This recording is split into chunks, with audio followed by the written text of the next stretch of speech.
गुरु ब्रह्मा गुरु विष्णु गुरुर्देवो महेश्वर गुरु साक्षात् परम ब्रह्म तस्मै श्री गुरुवे नमः। सदाशिव समारंभां शंकराचार्य मध्यमाम् अस्मदाचार्य पर्यंतां वंदे गुरु परंपराम्। ओम श्री गुरुभ्यो नमः। हम लोग काफ़ी दिनों से कठोपनिषद हमने शुरू किया था, लेकिन काफ़ी दिनों से समय न मिलने के चलते बीच में ही रोकना पड़ा। पुनः हम जहाँ पर हम सत्संग छूटा था वहीं से शुरुआत करते हैं। देखिए, कठोपनिषद मूल रूप से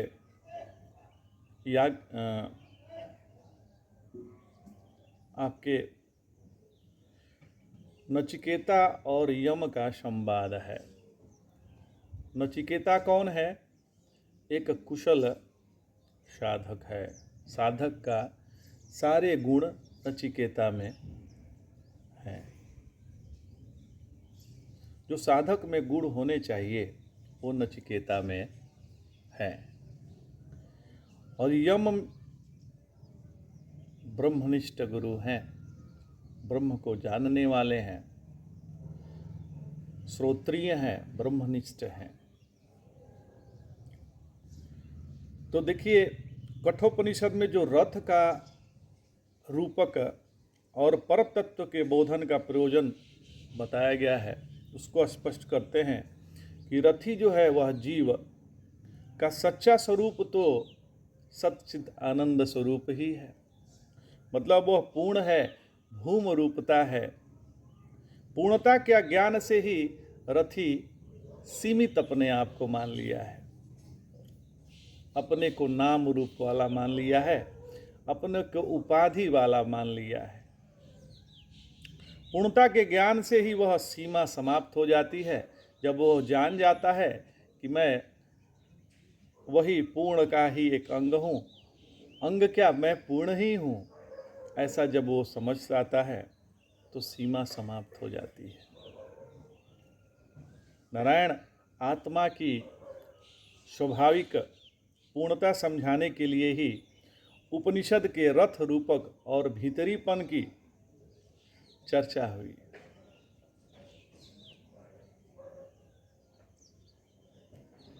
हम अपनी अपूर्णता के कारण ही अपने आप को परिच्छिन्न, सीमित समझकर दुखी हो जाते हैं। वास्तव में कुंती पुत्र होने पर भी कर्ण को पता तो नहीं था कि मैं कुंती पुत्र हूं। वो जानता था कि सूत्र पुत्र है। तो जीवन भर उसको उस सूत पुत्र से बड़ा कष्ट रहा, लेकिन था तो कुंती पुत्र।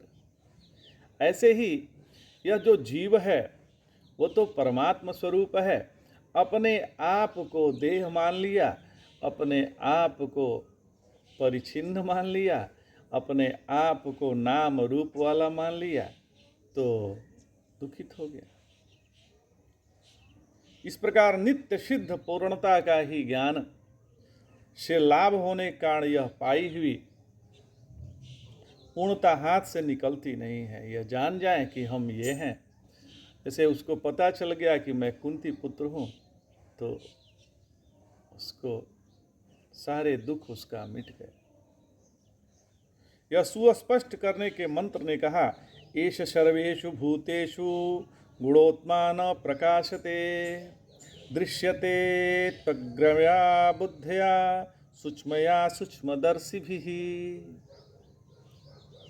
सब प्राणियों में छिपा यह आत्मा यही मैं हूँ। और यो हमें भास नहीं रहा, किंतु सूक्ष्मदर्शियों को एकाग्र की हुई सूक्ष्म बुद्धि से यह साफ दिख जाता है।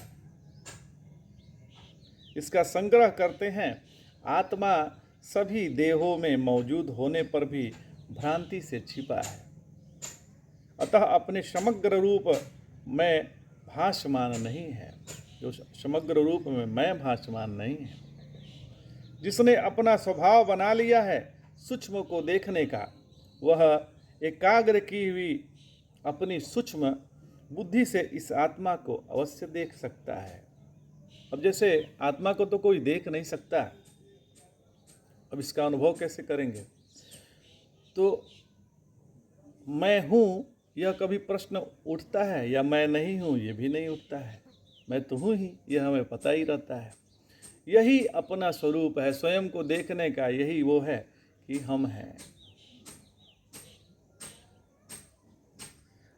नारायण अज्ञान से जन्य सभी भ्रम रूप उपाधियां आत्मा को ढाके हुए हैं।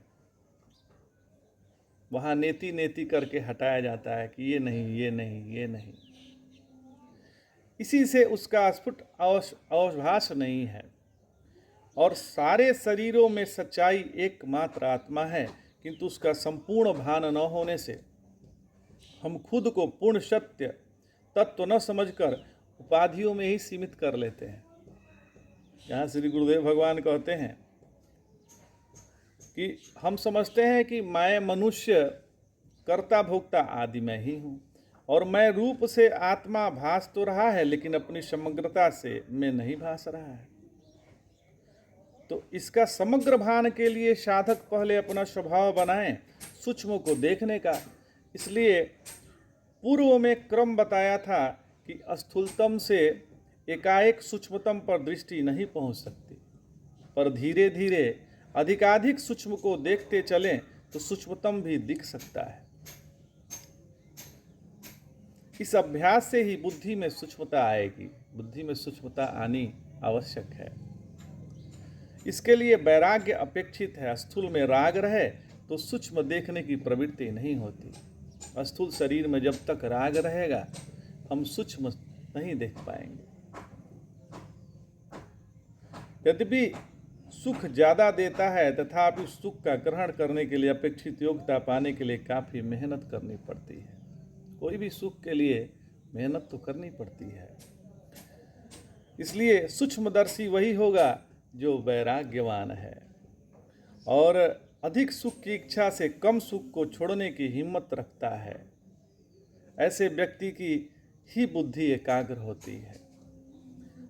एक जो ब्रह्म उसी पर केंद्रित होती है, तभी आत्मदर्शन होकर शोक दूर होता है। नारायण श्रुति ने आत्मदर्शन का उपाय बताया है। क्या बताया है? यच्छेद वांगनशी प्रागस्तद यच्छेद ज्ञान आत्मनि ज्ञानमात्मनि महती नियछेत तद यच्छे शांत आत्मनि। साधक को चाहिए कि इंद्रियों का मन में उपसंहार करे। जो हमारी इंद्रियां हैं उसको मन में उपसंहार कर दे। फिर मन का बुद्धि में उपसंहार करे। फिर व्यष्टि बुद्धि का समष्टि बुद्धि में और उसका निरुपाधिक आत्मा में उपसंहार करे। इसे और समझाते हैं, बुद्धि की सूक्ष्मता व एकाग्रता योग से होगी। यहाँ प्रतिपाद्य योग की 4 भूमिकाएं हैं। वाक आदि इंद्रियों का निरोध, फिर मन का निरोध, फिर कृति अर्थात बुद्धि का निरोध और समष्टि का निरोध। ये 4 भूमिकाएं या स्तर है। पहली भूमिका में वाग आदि वाह इंद्रियों का निरोध करते हुए सिर्फ मन को बचाए रखना चाहिए, और दूसरी भूमिका में मन का निरोधकार व्यष्टि कर्तृत्व को बुद्धि को बचाए रखना चाहिए, और तीसरी भूमिका में इस सविकल्प बुद्धि का निरोध करते हुए निर्विकल्प को महान बचाना चाहिए, जिसका रूप हूँ इतना ही है, मतलब हैं मैं हूँ। अंतिम भूमिका में इस महान का भी निर्विरोध करके मैं का भी त्याग करना पड़ता है, तो निरुपाधिक आत्मा खुद ही बच जाता है, वह आत्मा ही शेष रह जाता है। तो मंदमति के लिए इस योग का अभ्यास ऐसा विषम कठिन है मानो छुरे की धार का प्रयोग करना है। यह इतना आसान नहीं है बात करना और इसका साधन करना, ऐसा गुरुदेव भगवान कह रहे हैं। नारायण उपनिषदों में अनेक जगह योग का ध्यानात्मक अभ्यास का उपयोग प्रतिपादित है। शम, दम और समाधान रूप अंतरंग साधन योग के ही आयाम है, निधिध्यासन को समाधि रूप माना जाए तो वह भी योग की ही परिपक्वता है, वह भी योग की ही परिपक्वता है। योग का पातंजल क्रम भले ही कैवल्य के लिए आवश्यक न हो, पर श्रोत कर्म तो जरूरी है। विवेकाभ्यासी के लिए योग की जरूरत नहीं, ऐसा कहीं कहीं जो कहा जाता है वह पातंजल क्रम से अभिप्राय से है। श्रुति प्रोक्त योग की जरूरत है ही। तो यहाँ जो कहा जा रहा है कि इस योग के 4 कदम हैं, एक एक कर इन्हें पार करने से तत्वनिष्ठा होगी। उपाधियों का निरोध इन चारों कदमों के समान है। उपाधियों में प्रकट न होने देना निरोध है। अज्ञान का कार्य हिरण्यगर्भ, उसी का व्यष्टि कर्म बुद्धि या बुद्धि की कार्यावस्था मन और उसकी इंद्रियों, इस बात को ध्यान में रखकर विपरीत क्रम में निरोध करने को कहा है। मनसा हेव पश्यति मनसा शृणोति, बृहदारण्यक उपनिषद में आता है कि आदि दृष्टि से मन की कार्यावस्था इंद्रिया समझना संगत है। मंत्र में वाक का उल्लेख सभी वाहेंद्रिय की उपलक्षणार्थ है। वाक से ही सारी ज्ञानेंद्रिया आ जाती हैं। कर्मेंद्रियों को हठात भी रोक सकते हैं, ज्ञानेंद्रियों को रोकना बहुत कठिन है। कर्मेंद्रिय को तो हम अपने हाथ को तो चाहे ऐसे रख लें तो रखे रहेंगे, लेकिन ज्ञानेंद्रियों को रोकना अत्यंत कठिन होता है। तो उसको रोकने का इन्होंने उपाय बताया है। तो हमें इंद्रिय व्यापार की इतनी आदत हो गई है कि लगता है कि इंद्रिय स्वमेव विषय ग्रहण कर लेती है, अतः यह समझ ही नहीं आता कि उसे कैसे रोकें। ये तो विषयों में ही फंसी हुई है। यदि पटाखा बजता है तो कान उस आवाज को सुनता ही है, हम न चाहें तो भी सुनता है, अर्थात हम नियंत्रण पूर्वक कान का प्रयोग नहीं कर पाते। ऐसे ही गंध, स्पर्श और स्वाद ग्रहण हमारे नियंत्रण के बिना भी होता है। तो प्रत्याहार आदि के अभ्यास से स्नेह इंद्रिय व्यापार पर नियंत्रण लाना पड़ेगा, तभी समस्त बहिरिंद्रिय का निरोध कर पाएंगे। इसके लिए मन को अत्यधिक सक्रिय बनाना पड़ता है। अब जब मन किसी विचार में अत्यधिक संलग्न होता है, तब बाह्य इंद्रियां अपने विषय ग्रहण नहीं कर पाती, क्योंकि उसके लिए हमें जो मन का सहयोग चाहिए वह नहीं मिल सकता। अतएव इंद्रियों का मन में निरोध कहा।